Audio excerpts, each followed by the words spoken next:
दोस्तों बहुत बहुत स्वागत है आपका इस वीडियो में। तो चलिए गाइस, आज की इस वीडियो में कुछ बहुत ही अच्छे क्वालिटी के क्वेश्चन के बारे में बात करेंगे, तो प्लीज़ वीडियो को पूरा देखिएगा। दोस्तों पहला क्वेश्चन आपकी स्क्रीन पे है कि कांग्रेस की पहली भारतीय महिला अध्यक्ष कौन थी। दोस्तों पहली भारतीय महिला अध्यक्ष पूछा है कांग्रेस की, तो उत्तर होगा option number C, Sarojini Naidu. अगर मान लीजिए क्वेश्चन में भारतीय हटा दे, अब क्वेश्चन पूछिए कि कांग्रेस की पहली महिला अध्यक्ष कौन थी, तब उत्तर एनी बेसेंट हो जाएगा। याद रखिएगा, कांग्रेस के इतिहास में केवल 3 ही महिलाएं हैं जो अध्यक्ष बनी है। ये भी पूछता है कि अभी तक कितनी महिलाएं कांग्रेस की अध्यक्ष बन चुकी हैं, तो केवल 3। पहली सबसे पहली एनी बेसेंट, उसके बाद सरोजिनी नायडू 1925 में, और उसके बाद नेली सेनगुप्ता 1933 में। याद रखिएगा। चलिए आगे बढ़ते हैं। अगला क्वेश्चन आपसे बहुत बढ़िया पूछ लिया है, वायुमंडलीय दाब किससे मापा जाता है। तो दोस्तों वायुमंडलीय दाब जो है वो बैरोमीटर से मापा जाता है। ऑप्शन नंबर बी हो जाएगा।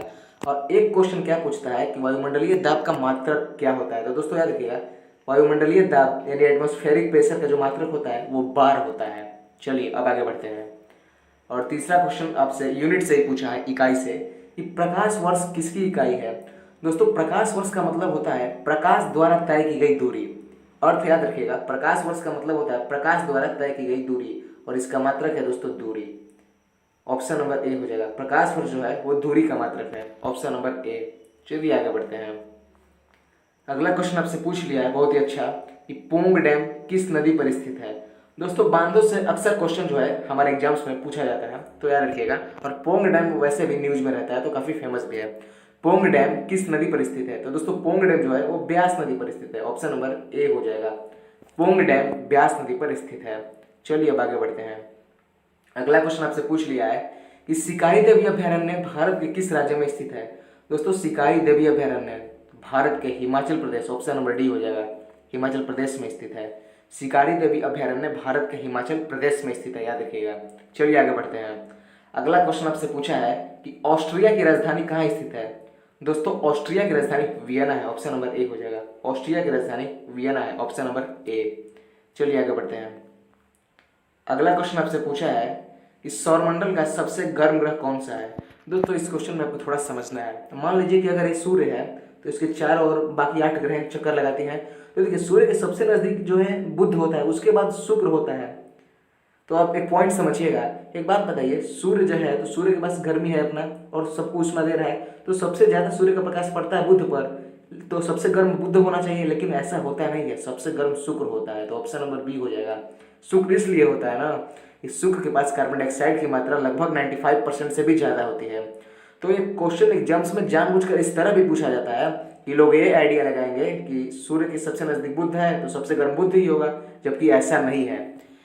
तो गाइज आप समझ गए होंगे इसका कॉन्सेप्ट क्या है, कि सबसे गर्म ग्रह की बात की जाए तो दोस्तों बुध नहीं है, याद रखिएगा, शुक्र है। ऑप्शन नंबर बी हो जाएगा। चलिए आगे बढ़ते हैं। अगला क्वेश्चन आपसे पूछा है कि बटरफ्लाई शब्द किस खेल से संबंधित है। तो दोस्तों बटरफ्लाई शब्द स्विमिंग यानी तैराकी से संबंधित है। ऑप्शन नंबर सी हो जाएगा। स्विमिंग भी हो सकता है, आपके ऑप्शन में लिखा हुआ है। चलिए आगे बढ़ते हैं। अगला क्वेश्चन आपसे पूछ लिया है बहुत ही बढ़िया, कि महाबली देश अमेरिका का राष्ट्रीय खेल कौन सा है।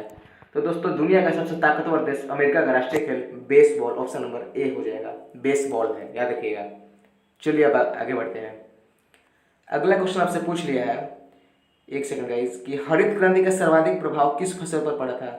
दोस्तों याद रखिएगा, भारत में 1960 के दशक में हरित क्रांति आई थी। 1900 ऐसा माना जाता है कि 1967 से 68 के दशक के वर्ष में, यानी 1960 के दशक में, 1967 से 1968 के वर्ष में भारत में हरित क्रांति आई थी। और देखिए भारत में हरित क्रांति का जनक का नाम भी याद रखिएगा, एम एस स्वामीनाथन।